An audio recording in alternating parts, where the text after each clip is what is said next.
Сөз Акаев Жанарбек Кубановичте. Рахмат. Келишимди карап чыктык. Урматтуу транспорт министринин орун басары, айтсаңыз, 9 миллион 500 миң доллар грант болду, туурабы? Бул жерде турат. Ошонун 7 миллион 160 миң доллары консультациялык кызмат көрсөтүүлөргө дейт. Бул дээрлик 80-90% кеңешчилерге кетеби ошол акчанын? Жок, бул жерде урматтуу Жанар Акаевич, бул жерде айта турган болсо, консультациялык кызматтары бул 4 компоненттен турат. Булар консультант по надзору болот, консультант по дорожной коопсуздук боюнча, жол коопсуздугу боюнча болот. Камсыздоо боюнча и бул жерде суда деп коебуз, система управления автомобильными дорогами деп. 4 компоненттен турат бул. Жо, мына биз Азия өнүктүрүү банкынан алып аткан гранттын көлөмү 9 миллион 500 миң доллар деп атабыз. Консультациялык кызмат көрсөтүүлөргө 7 миллион 160 миң доллар, андан сырткары долбоорду башкаргандар үчүн 1 миллион 200 миң доллар, көчүрүүгө чыгымдар дейт 70 миң доллар, анан бөлүштүрүлбөгөн каражаттар турат 1 миллион 70 миң доллар. Биз грантка жол курабызбы же ушул консультанттарга, ушул башкаруучуларга, жетекчилерге эле беребизби акчаны?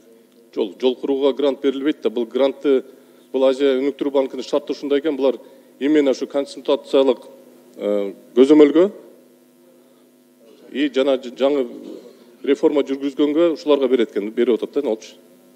Курулушка бербейт булар грантты. Жок, курулушка жана 68 500 миң доллар алып атпайбызбы, кредитчи?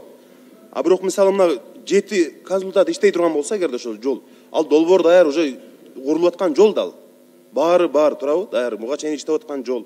Анан мисалы 7 консультант иштесе 1 миллион доллардан алышабылар. Жок, бул полностью жаңыланат да, жаңы жол болот да. Бул жерде түндүк түштүк альтернативдүү жолдун дагы кайсы бир бөлүгү курулат, туурабы? Балыкчы, Кочкор Эпкин болот да. Жок, ушул консультанттарды ким аныктайт эми, мисалычы? 7 Консультанттар миллион акча грант боюнча биз азыр тендер болот. Тендердин негизинде банк менен макулдашылып, анан булар менен келишим түзүлөт да. Кыргызстандыктар булар? Консультанттар? Эл аралык компаниялар болот. Бул жерде надзор эл аралык компанияларга только присуждаться этилген да. Только ошолор келет. Жана ошо долбоорду башкарганына эле 1 миллион доллар кетет анан. Бул консультанттардан сырткары дагы долбоорду башкарууга 1 миллион 70 миң доллар кетет деп турбайбы? Жок, бул жерге жана 5 жылдык. Эмнеси грант дейм да, грант меселе бул бүт ошол каражаттар кетет экен да, өздөрү кайра алып кетет турбай анда. Туурабы? Бул жерде консультациялык надзор бар. Консультанттардын өздөрү 4 компоненттен сизге айтып кетпедимби? 4 компоненттен турат. Эми мисалы биз алып аткан ар бир тыйынды, грантка алып аткан, кредитке алып аткан, мына бул жерде турат 24 айдан кийин уже 1,5% акча төлөйбүз деп турат. Биз ар бир тыйынды мына азыр Кыргызстандын мамлекеттик карызы 4,5 миллиард долларга жетти. Ошонун көбү энергетика менен жол куруу тармагын алып атабыз. А бирок ушинтип консультанттарга 7 миллион доллар, долбоорду башкаргандарга миллион доллар деп отурсак кандай болот дейм да бул? Мындай болбойт го? Бул макулдашууну башынан сүйлөшүлгөндө ушундай көрсөтүлгөн экен. Азия өнүктүрүү банкы өз тарабынан ушундай шарттар койгон экен. Биз ушуларды көтөрүп берет депчи. Алар грантты курулушка эмес, ушундай консультацияга, реформага, ушундай нерселерге только берилет экен да, алар тарабынан, Азия өнүктүрүү банк тарабынан.